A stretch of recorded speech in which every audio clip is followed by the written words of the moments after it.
And my philosophy has always been is that everybody is a celebrity to me. And so when I think of the people, I'm like, everybody's great. Like there's not one person.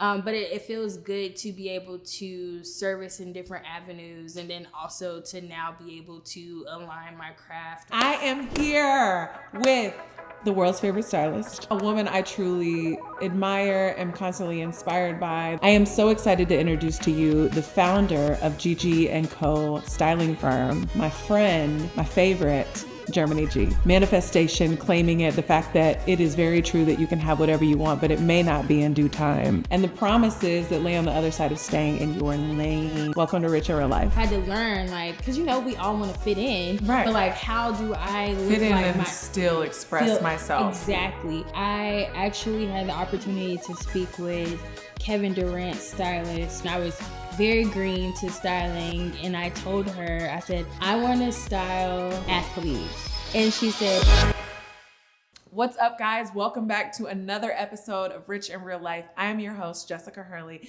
and I am here with the world's favorite stylist. A woman I truly admire, am constantly inspired by the way that she continues to grow. This is her year of opportunity and being seen for all the hard work that she has done. We talk about style, the creativity behind it, being a creative, the growth that is required, how you can stay creative, but we also talk about like, y'all, this is my friend, like on another level. So we just talk about like manifestation, claiming it, the fact that it is very true that you can have whatever you want, but it may not be in due time. And you may have to be just a little bit patient. And the promises that lay on the other side of staying in your lane, y'all stay in your lane. So I am so excited to introduce to you the founder of Gigi Co styling firm, my friend, my favorite, Germanee G. Welcome to Rich in Real Life. Okay, so here's where I want to start, because I think the world gets the stylist version of you, just the brand, the merchandise, just like all these incredible skill sets that you have garnered over time, because we could have a whole 30-minute conversation about your receipts, in which we will have a brief one, because it is desired and deserved. However, here's what I'm really curious about with you, because I experienced some of this. I remember when I first started an agency, and everybody was like, I want my podcast. And they would kind of tell me their idea. And this requirement to be creative on demand was really staggering. yeah. Like it was like, and then it was like, I remember, and I don't think this at all anymore, but I remember thinking, how am I supposed to guess what's best for you? Correct. It's like Build-A-Bear, but like build a fit. Build a podcast. Yeah. It's so simple. Go build it and bring it back to me. And bring it back. Exactly how I want it. And exactly how I want it, but I can't express to you how I want it. Yeah. And so my question, and I think one of the main things that I learned in the process is it's not about, let me find the best thing. It's let me pull as much out of you as I can and lift you up in the best way. Absolutely. So is it kind of the same thing for? I think it's absolutely the same way or the same thing and the same concept in how we do business. We just do different types of business, but in the creative realm, right? And so pretty much similar to you, you're probably, or what I do on my end, I'm literally listening to exactly how the person wants to show up, how they want to feel, how they want to be confident, what makes them feel confident, and how they want to position themselves in the world, right? And so I'm taking all of that, but I'm also looking at where they are today. And does that line up with where they want to be? And if the answer is yes, okay, then let's maintain that and build on that. But if not, let's work through some of the kinks, get you comfortable, and then let's really work on your style. And I think a good example of that is Danielle Leslie. If you see what we were doing when we were first working together to where she is now, it's a complete transformation, but it took a lot of trust, it took a lot of listening, it took a lot of feedback on my end, feedback on her end, and now we're in a really good synergy and we're in sync with each other that it just makes sense. And now she kind of like flies around. That's her all the time. Yeah. That's her all the time. I'm like, that's her Absolutely. signature. She That's found who she her is. signature style. Yes. Yeah. And so just like you with podcasting, you're listening and doing all the things, and you're making everybody show up authentically and come across authentically to their audiences. I'm doing the same thing just with how they look. Has there ever been any question? Is there any like a question that anyone would be like, I would never think you would ask that? Like a question you ask someone to kind of pull out something about like their desired style. Like I imagine, because a lot of times I'll ask people, I'll be like, so who are we talking to and what do you want them to think about you? Are you want them to like see you as powerful? You want them to see you as, so like, are there weird questions that you ask people that? No, not anymore, because I've pretty much created a standardized questionnaire. But I do see in the responses that they're like, wow, I never thought about this before. Like, how do you want to show up? How do you feel about your style today? What are descriptions about your style? No, not at all. She's not trash. Or like, what are 3 words you would use to describe your style? And those are things that make them really think like, okay, where I am today, I might feel frumpy. I might not feel polished. That's the first word that came to my mind. See? I was like, frumpy. Women are the same, okay? It's just, so then I take all of that and then I'm like, okay, with their body type and with all of the things that I know about them, how can I really help build that signature brand and help them show up authentically? What's your most proud thing that they say? Ooh. Like when they're like I can imagine someone would be like, I got so many compliments, and like that's one thing. But like, is it like your Achilles heel, or just like if someone's like, I felt like the most elevated version of myself, or like I was so proud of how I showed up in that outfit tonight. I like when they say I felt like me. A lot of the joy that I get in the work that I do comes from the nonverbals. It's like when I see them dancing, when I see their eyes light up, when I see them really soaking in, like, wow, I would have never put myself in that, or wow, I look like this. Or sometimes during the fitting, like hair's not done, makeup's not done, and they're like, oh, okay, this outfit, I think it's cute. And they put it all together and like, oh my God, I love this. And you see the nonverbals and you're like, okay, I did my job. I did the best that I could do. And if they feel great and confident, I've done my job. And the crazy thing is, when I was younger, I wanted to be a dentist because I wanted to put smiles on people's faces, right? And then I was talking to somebody, right? I was like, I'm doing that in a completely different way, not in dentistry, but absolutely putting smiles on people's faces and helping them feel confident by what they're wearing. Is there ever someone, because you're so right, because these are so intertwined. Like I'm thinking about the things you must experience because of the things I experience. Oh my God. It's like I will get psychology. Women, it's psychology. I have gotten women, God bless them, and I have been here before, and I may be here now, where I'm like, okay, everything's planned out, we're good, and I'm like, hey, all we need you to do is go take the photo shoot, and it's procrastinate. I'm like, hey, what's going on? And then I finally get the like, I just wish I could lose like 10 pounds. Oh my God. And I'm like, so how do you, but you are literally I'm not going to say selling, but you're selling confidence. Because when a woman feels confident in what she's wearing, baby, watch out. Listen. Baby, watch out. When I walk in a room feeling good about what I have on, shut it down. Yeah. The beast comes out. Listen, okay? Listen. I'm like, what kind of power am I going to use today? Okay. I'm that girl. I can take on the world.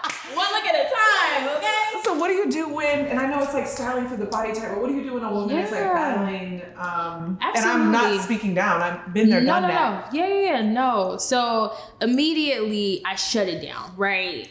Every fitting or in the beginning when they're like, oh, I don't feel like my most confident self because I remember how I used to look, I shut it down and I said, we're not going to do any negative self-talk. That's not what we're here for. That's not what we're doing. And then I'm going to tell you that you deserve to look great no matter your size.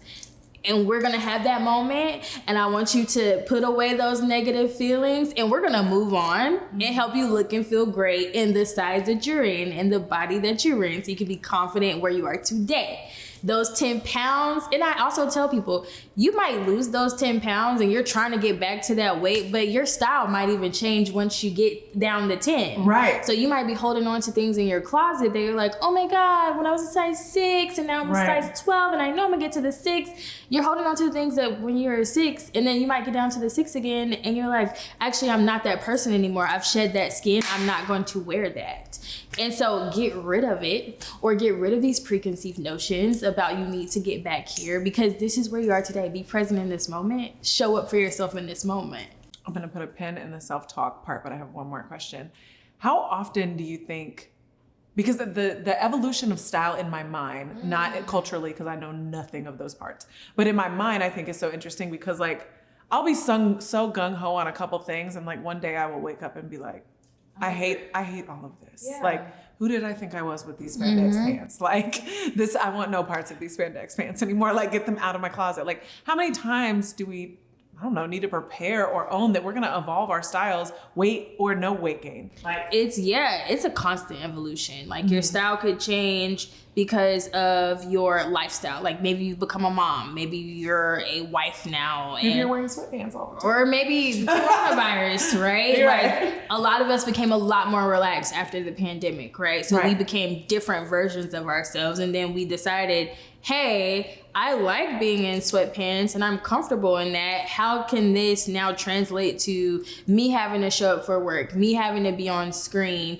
but me still feeling comfortable? So style probably changed then. Style changes when you go live in a different place. When I lived in the South and then moved to California, my style completely changed. It's a very relaxed feel. So I had to learn, like, cause you know, we all want to fit in, but like, how do I look fit in like and still express myself? Exactly. So it's a constant evolution, and I feel like, you know, it changes when you change. You're constantly learning and unlearning the things that you want for yourself, and then from that, style will naturally evolve. So I don't think people should beat up on themselves about, oh my God, I hate everything in my closet. Okay, what do I love and what am I wearing that I can keep? And then if I'm not loving these things, phase those out and then figure out things that you do love, and then just keep building and adding on that.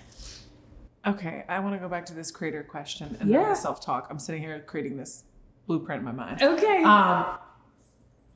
Have you ever, I've dealt with, all the people I've worked with have been so incredible in their own way, but I've definitely dealt with people before that like, they're so robotic in what they do. They can't help it. God bless them. They're so robotic in what they do that they do it well. They do it all the time. And when I'm trying to pull out that expertise in my lane, it's expertise. For you, it's like they're themselves. Yeah. But really the expertise is, they may not see themselves. They just may not see themselves. They know their value. They know how they show up, but they don't see themselves. And I've almost had to like go and build an understanding for them, like a Hinge profile, like a dating profile. Like I go around, I'm like, hey, bring your team on the next call. And I want to ask your team, like, what do your clients say about you? And what do your team say about you? And what does your husband say about you? And I got to start pulling it out. And I'm like, oh, consensus. Here's what everyone says about you. And so how can we make the show like an expanded version of this? And they're like, huh, I didn't see myself that way. Like, so from a style perspective, I'm like, do you ever deal with someone where it's like they may not know themselves, so they're seeking. Yeah. Because I know for sure there's been seasons of style in my life where I've just basically copied what I saw. And I'm like, is this me? This doesn't really feel like me, but like, it looks good on everybody else. So like, okay. Yeah. So I think that from my end, it's about me. And here's the thing. I don't let anybody come to my fittings as far as friends, family. Oh, you're like, zip it all out. Zip it all out. Me and you. It's me and you. Yes. Okay? It's me and you. And so I don't allow any friends or family to come to the fittings with me, because here's the thing. All of these external voices don't come into play with how you feel about yourself, right? Like, you can try to sell me on something that I'm 50% on all day. Right. Then I gotta go wear this thing that I feel 50% confident about. Right. And you gone, and I don't want to wear it because Jess hyped me up for it, but I don't feel good about it. Or vice versa. I've had it with some like pants before and been like, I really like these, and like turn around and they're like, yeah, no, the other ones, and you're like, but I really like these. Correct. Like, and literally what I've come to the conclusion for myself and what I try to get my clients to understand is I don't care what anybody says about my outfit. I decided to wear it today. If you like it, you like it. If you don't, you don't. And if you compliment, okay. But this is my self-expression and how I wanted to show it today. You are selling confidence. You know, and it's a package. It's a package. Thyself. Trust thyself. And so that's my tagline. Trust thyself. But I want the client to think about what you like after I put this on. Even if it's something that you've never worn before, I tell people to try it, even if you would have never tried it. Mm-hmm. And then also, before we end the fitting, I say, do you love this? I'm not forcing this on you. Don't force it on yourself. Don't try to shape shift yourself. Exactly. And so we have that conversation and then we build that trust and that connection because there's nobody else here, right? Mm-hmm. There's nobody else who can tell you, and I want you to trust yourself at the end of the day. And then I want you to go out and feel comfortable and confident. Not with because I said you look good, because you felt good in it. This is why people keep coming back to you over and over again. It's like, once you have taught me how to be confident in my choices or the things that you are giving to me that feel good, maybe it's over. I know. Shut it down. Shut it down. Ah! Okay. So I want to shift a little bit because for those of you that only know Germanee G, the stylist, I feel so bad for you because you are my favorite Virgo. You just have a personality that shines and you are literally who you are all the time. And that's why I don't even have close friends on Instagram because I'm me. And nothing to hide. Right. You're going to get what you get. You're going to get me all the time. I have nothing to 100% me. Literally. Yes. You don't like it? Get off. Like, yep. It's too much. Don't watch. We're watch good. It. Click. And then find something like, if you want outfits from me, then just okay. Yeah. Yep. That's it. One of the things that I know to be true outside of your career, styling, all the things that you have offered the world in abundance is that you live in true abundance. And your faith. And once you make a decision about something, it's done. It's done. It's already mine. So whatever you say is yours. Yes. And it moves at light speed. 100%. And I've seen this work for you. Yes. I've seen you make decisions. Period. Have you seen my house? Yeah. Your house. So I'm bringing this up because of what I'm watching this year that I think is so cool about you is like, I've been seeing you do the work in the background for years. We've had a chance to kind of, riff back and forth about the work we're doing behind the scenes. And we're fortunate enough to known you for a year or two now. Has it been that short of a time? I know. It feels like it's been a long time. That's why I was like, wait, it hasn't been that long, but it feels like it's been forever. I know. But I feel like this is the year where you're really like reaping what you sow. Like you have been, it has been like thing after thing after thing after thing for you in the best way. Yeah. And when we talk about it, what I love is you're like, oh, I knew that was happening. I knew that was going to happen. Yeah. I claimed it. Yeah. And so talk to me for a second about where, and maybe this has been you your whole life, but like where unwavering faith for you came from. Yeah, I think unwavering faith comes from very dark places. Yeah. And just to be completely transparent, I was in a very dark place last year.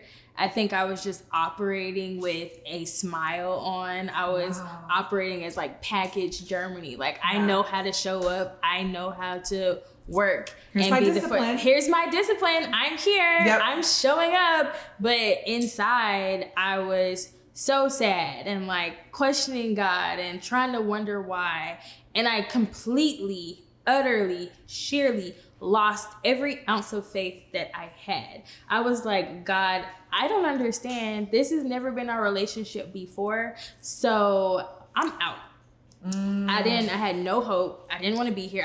I wasn't suicidal, but I had no desire to be on this planet. You're like, my road is over. My road is over. Yeah. I have sacrificed my entire 20s and my early 30s for my business and what is going on. But while I'm in the darkest places of my life, I'm still writing down like tomorrow is going to be better. I'm going to have 31 and I'm like, I'm still living with my mother. Yeah. And I'm like, I want my own place. I want a place that I can live and work and also have my clients there and have my team when I need them to be there and be close to a mall and be close. Literally wrote these things down while I was in the darkest place of my life, just like manifesting like how tomorrow is going to be.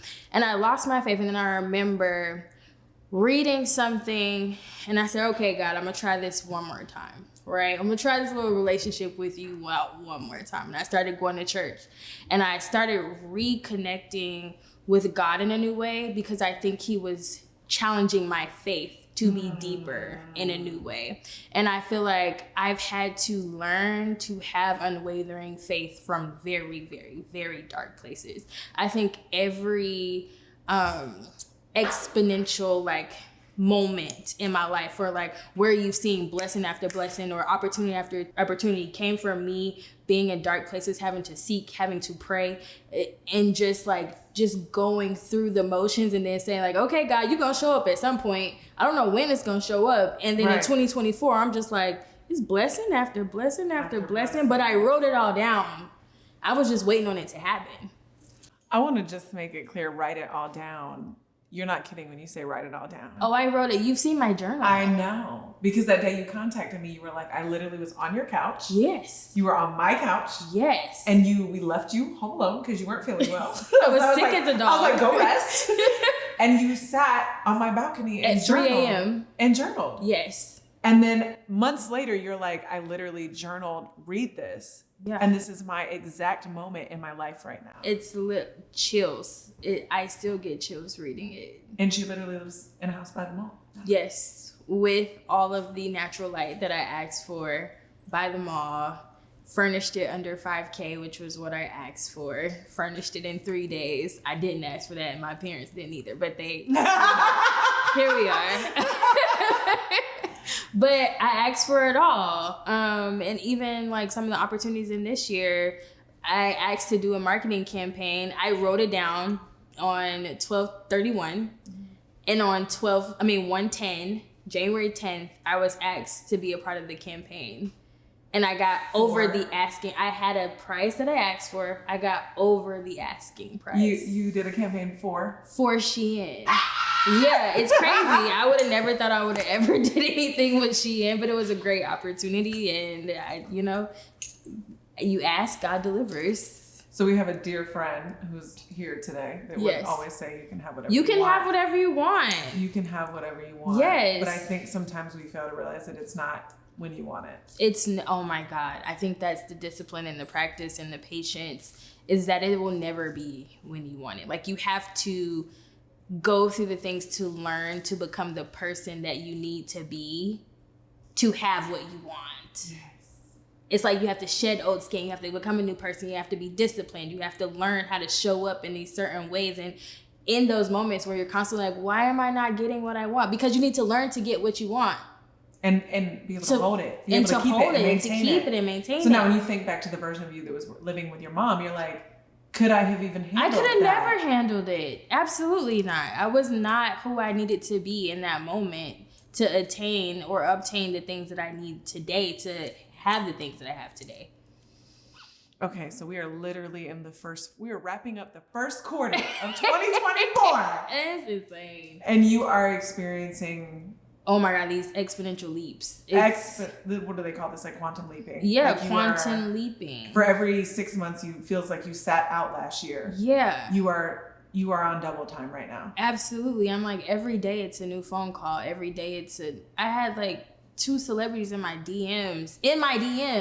Right. Like asking for styling services. I'm like, I didn't even know you followed me. That's wild. Right. And like, I talked to a lady on the phone, an actress on the phone, and she said, you've been in my top 5 ever since I've been acting. And I'm like, me? Like, I style executives, entrepreneurs, like, and also entertainers. Yes, but like, my core demographic is that girl. And so for a entertainer or a celebrity to be looking at me and saying I'm a part of their top 5 when there's so many other talented stylists out there, it really made me feel great about the work that I do. And you never know. And the thing is, you never know who's watching. You never know who's watching. Yeah. You'll be like, I heard of you. I've known about you for 6 months. I'm like, through who? Through whom? Who do we know? I don't even know you. Right. Okay, so hold on. So I have a question before we wrap this up. Because I think there's a very thin line, and there's often a thread of conversations around like, you need to know when to pivot, and you need to know when to like, you know, and I think a lot of times we consider that a pivot is necessary when things aren't working out, or we're faced with failure, or we feel like we're sitting still for a long time. I personally feel like my success right now is literally because I stayed in my lane when it was uncomfortable. Absolutely. Because there was a good year and a half where I was like, is this the thing? 100%. And now it's like, definitely the thing. This is it. This is it. This is the way. Yeah. Right? And it's gonna now take everybody's trying to do what you're doing. Right. And they want to be you. Yeah, exactly. Yeah. So it's like I'm working with everyone that I couldn't even fathom. Yeah. But there was a period a year ago where I was like, bro, just you might have it all wrong. Yeah. This might not be it. 100%. And I think while everyone's talking about like, you know, pivot while you can, when the industry's hot, do this, do that. You know, if it's not working out, you can always change. Yeah. I always look at it a little differently of like, I'm like, I stayed in my lane and that thing worked out 100%. for me well. Yeah. Because you're not going to tell me I'm not the expert. I've been here a hot minute pushing through this thing. And then I know there'll be more and there'll be pivots, but I think it will evolve from the expertise that I am gaining from this. Yes. I 100% relate with that. I actually had the opportunity to speak with Kevin Durant's stylist when he was with the Golden State Warriors. And I was very green to styling. And I told her, I said, I want to style athletes. And she said, why, when you're styling professionals so great? And I was very offended at that moment. Because I said, how dare she tell me to just stay in my lane when I want to be a stylist to XYZ? And what I needed to learn was, you're doing this really well. People are coming to you from this. They're getting joy from the talent that you are providing them. Why don't you just do that? But then when I became an expert at that, that's when I got all the other things, right? Right. Exactly. I became the stylist to executives, who then became the stylist to entrepreneurs, who then became the stylist to entertainers, because these people who run these companies are telling these actors about me. There are ambassadors for their company, right? Exactly. And then they're like, well, we don't want to go the traditional celebrity stylist route. We like what Germanee's doing. Can we work with Germanee? And so it's been a blessing that even though she told me to stay in my lane, your gifts make room for you. So like, yes, they do. So yes, I learned to be grateful for the clients who I was servicing, and I will forever be grateful for them. And I will forever champion myself as a stylist to executives, entrepreneurs, professionals, and then the entertainers, because the people who was down and with me in the beginning, those were my girls, right?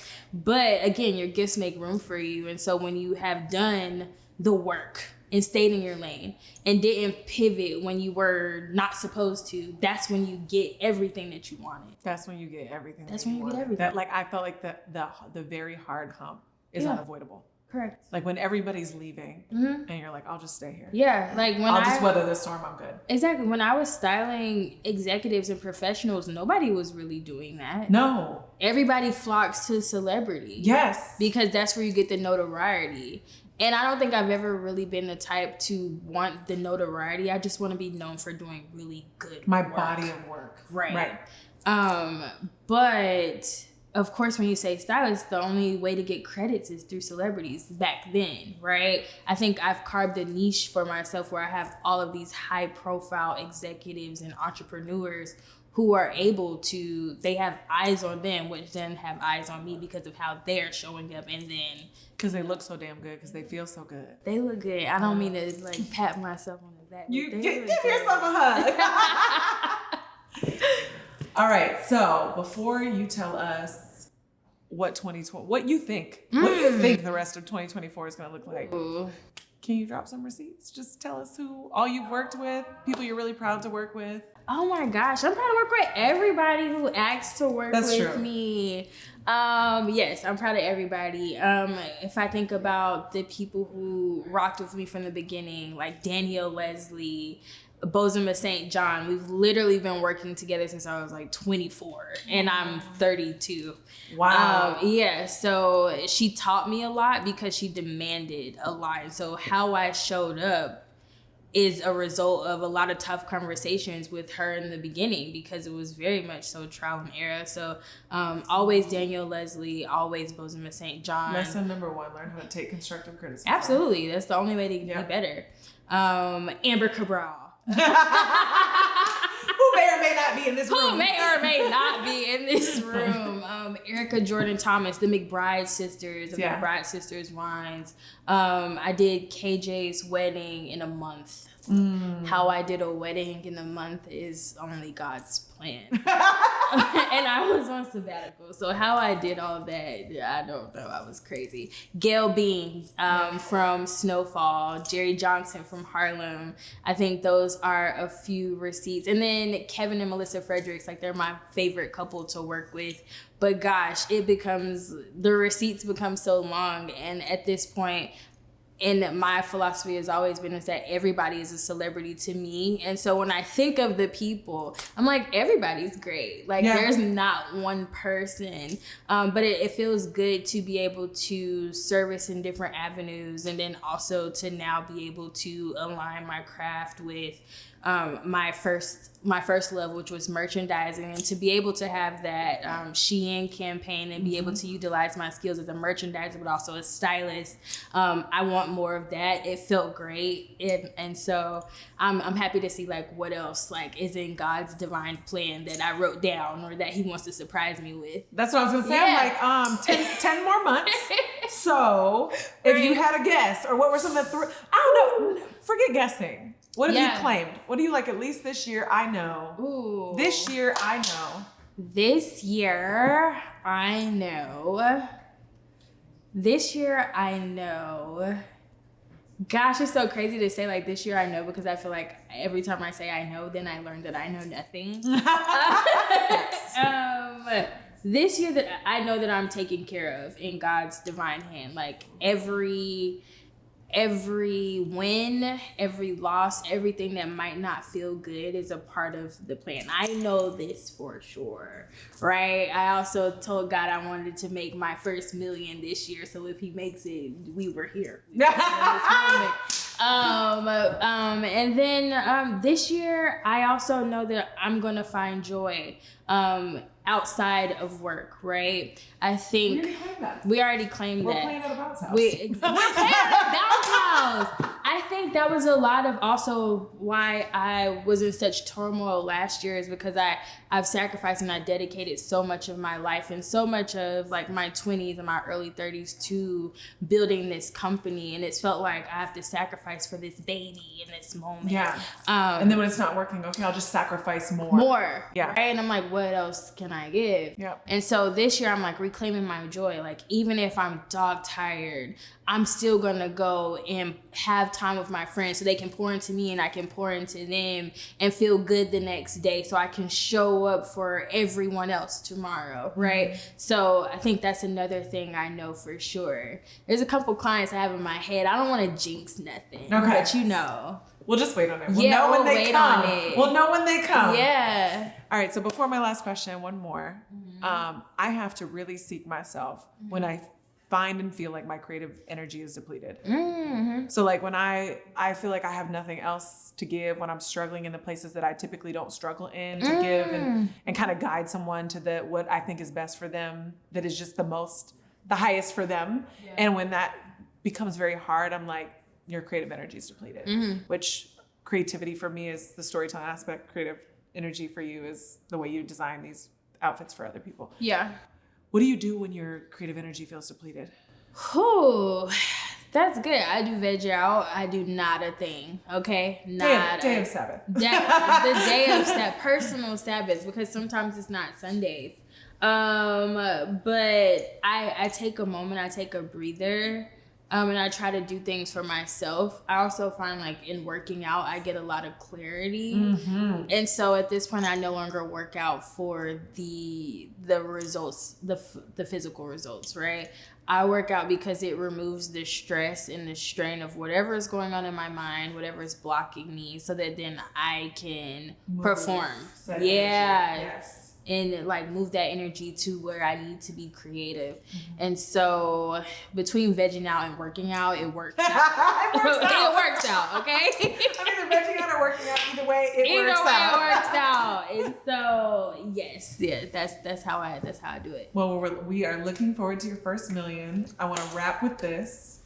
What, especially with your experience, the friendships you've created, the relationships you have with your clients, what does rich in real life mean to you? Ooh, rich in real life to me means that, you know, you are walking in your purpose. You have found joy. Like, you know, it's really not about the monetary value to me. Like, being rich is being rich in friendship, being rich in faith, being rich in the authenticity of who you are, and walking in that every day. And so that is what rich in real life means to me. But also, I do want to be rich in real life. So that I can also be rich in real life. Okay? I will enjoy my friends and my joy and my peace a lot more with when I'm my rich money in real life. Okay, all right. At least you know. Thank you, soul friend. Thank this you was for good. having me. Thank you for joining us.